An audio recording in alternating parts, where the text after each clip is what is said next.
Unfortunately, the continent is witnessing coup d'etats, unconstitutional changes of government, and also, of course, unresolved security issues all across its borders.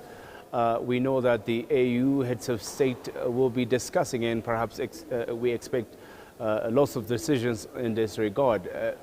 What do you really think is perhaps the suggestion that people like you, with the experience in peace and security in other areas, will give for this heads of state and also experts around to take so that Africa can achieve its peace and security?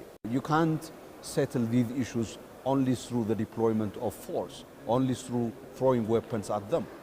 First and foremost, and most importantly, the AU has to rediscover the deployment and use of robust, effective diplomacy as the first and primary instrument for promoting peace and security.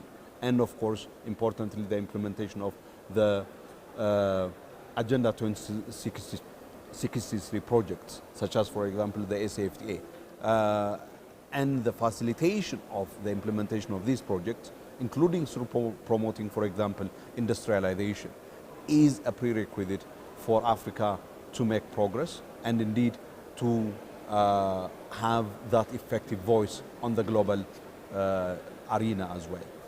My final question, Dr. Solomon, one of the persistent questions observers and even people of Africa have with regards to the outcomes of the AU summit, the usual AU summit, is lack of implementation of the decisions made out of these summits.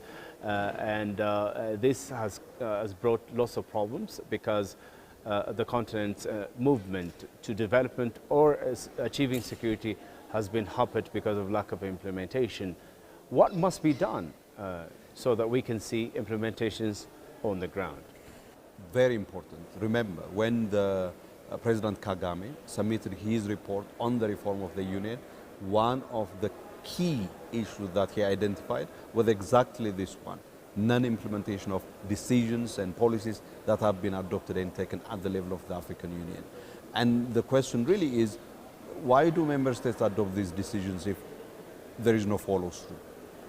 One, there is a disconnect between what is discussed and what is decided and the institutions at the national level. If you do not have a framework for national level reception and implementation process at the national level, obviously these decisions do not by themselves implement themselves.